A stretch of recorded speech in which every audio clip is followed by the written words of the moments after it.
The framework agreement signed by the government and the MILF is a big step in ending decades of conflict in central Mindanao and fulfills the promise of peace and development in the area. Because of this, President Aquino's peace initiative has earned the support of world leaders, the reason of which was expressed in the recently concluded meeting of Asian and European leaders in Laos. The road to peace has been hard. President Aquino prevailed where others failed. And the framework agreement is the first step. Congress is now tasked to follow the President's lead in enacting a law that will implement the agreement. Joining us tonight is Congressman Rodolfo Biazon, a former Chief of Staff of the AFP and Chairman of the House of Committee on National Defense. Good evening, sir.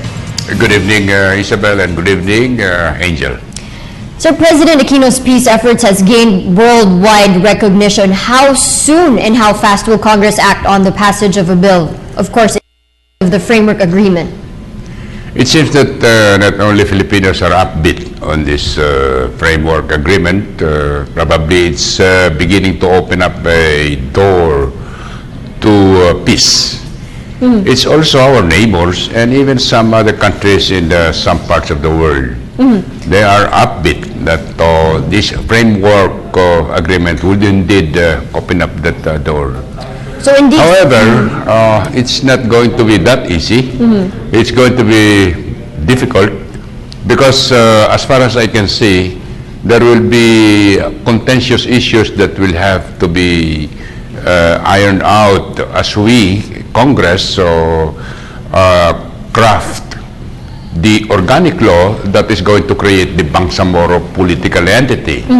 And this would include, matter of fact, the issue of the form of government that we will grant the Bangsamoro political entity.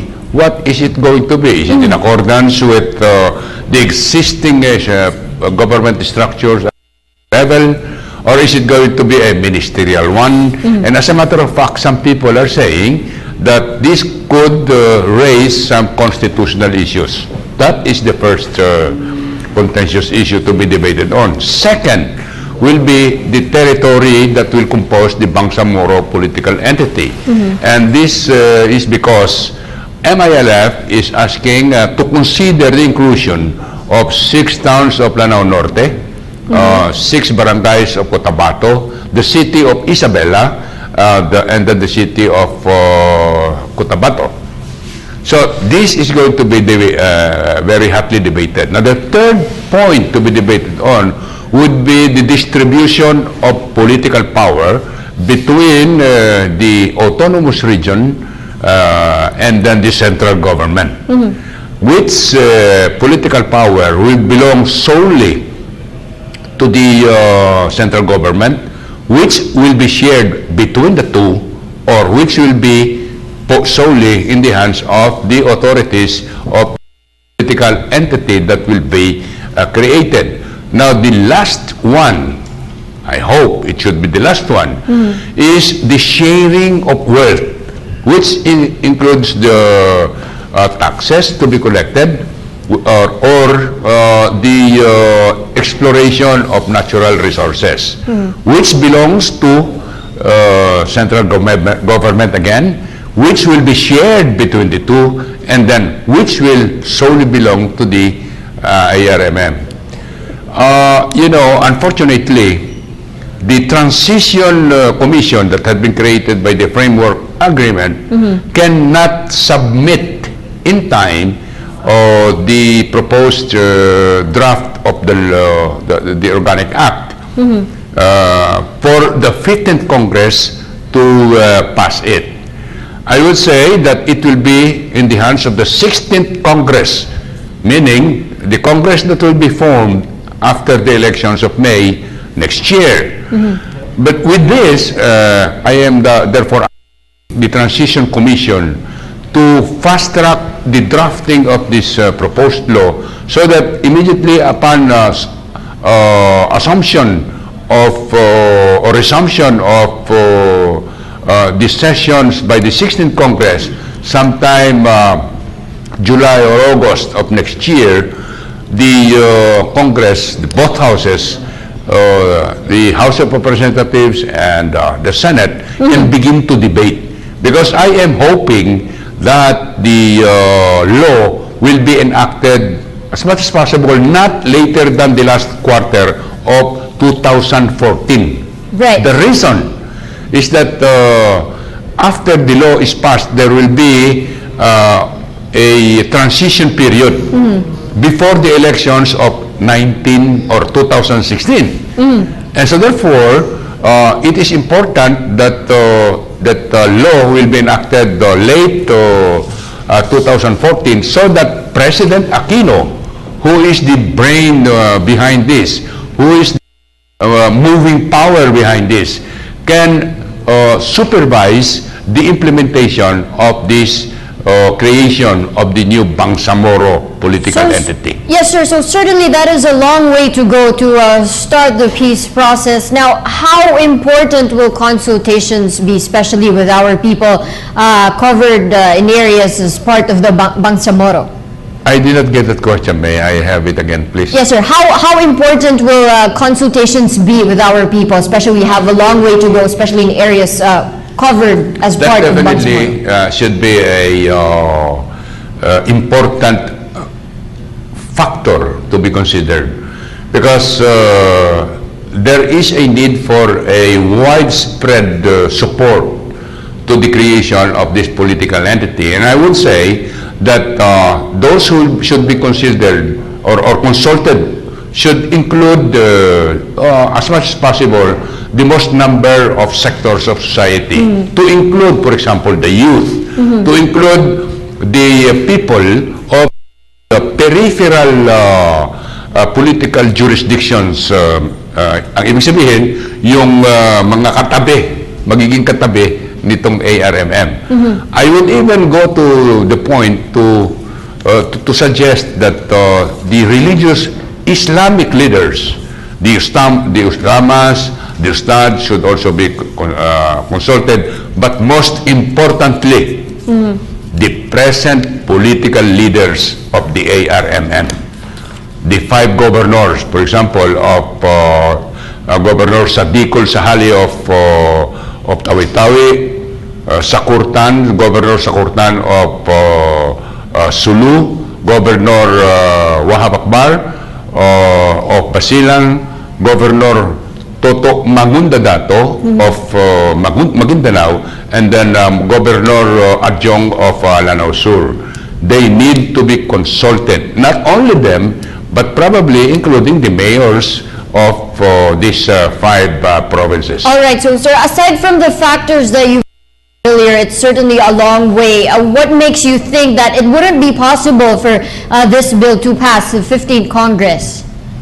I am praying, I am hoping, I am upbeat that indeed this bill that will be submitted to Congress by the Transition Commission as mandated by the framework agreement, I am hopeful that, you know, and it is good for us probably to even pray for it. You know, 40 years ago this month, I was the battalion commander of the Marine Battalion in Holo that engaged for the first time the clash between government and the MNLF. That was November of 1972, 40 years ago. Now, I would not probably, I can accept probably the proposition that soldiers were killed. That was their job. Yes. I would even say rebels were killed. They chose it by becoming rebels. But what I cannot accept is 150,000 civilian Filipinos in this part of our country suffered. They were killed, and they had nothing to do with whatever it was being pushed by the MNLF at that time. So, We need peace in this country. yes, so we are starting to, we are certainly on our way, sir. So what timetable are we looking at? I mean, hopefully. That's what I said kanina, no? That hopefully we will be able to receive from the Transition Commission the draft of the creation of the Bangsamoro, whatever you call it. political entity or autonomous region So, sir, do you think by the start of the 16th Congress. And hopefully, Congress will be able to enact it not later than the last quarter of the year 2014 to give 2015 as the period of transition is still under the tutelage of President Aquino. So given that timetable, sir, do you think Congress is as committed as the President, in signing this final peace agreement?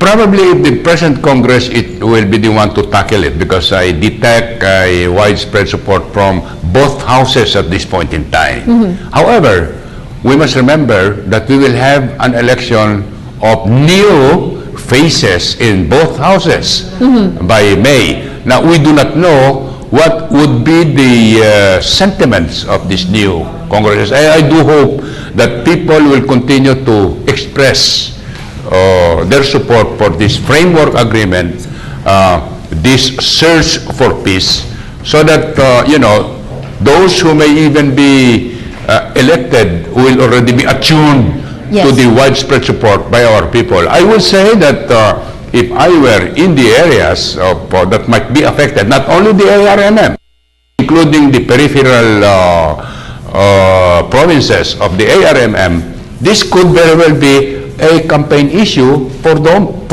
who will be elected senator, who will be elected congressman, who will be elected whoever are going to be elected. Definitely, sir. You've mentioned that midterm elections is coming up and we will have, new faces, or if not, do you see that it can be a factor of derailing or delaying signing or passing the draft to the Congress?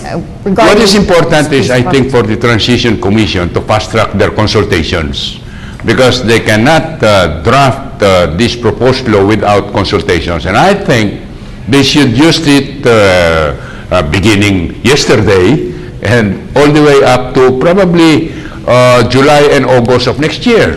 That will be a period of how many months? 9 months or so. So if they can fast-track it so that at the beginning of the sessions of the 16th Congress, meron na kaming pagdidebatihan. That is granting if I will in the House. All right. Now, sir, we talk about, in the meantime, ceasefire, which is now in the process. What could be, what is the assurance that this would not be violated? Well, it's a shaky proposition, not really shaky that much, but we need to be careful and we need to be cautious that all the pre-agreement that gave way to this formal talks, such as the ceasefire, should not be violated by anyone. I think that whatever the armed forces of the Philippines will have to do, they must be issued very clear guidelines as to what to do to certain situations. For example, there are reports that there is an attempt by the MILF to that is not in accordance with the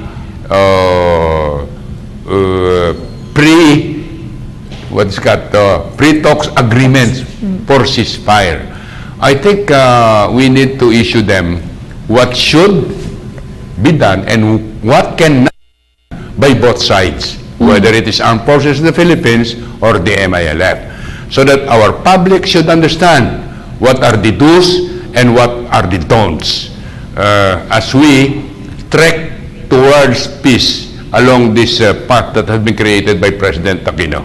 All right, finally, sir, any last words?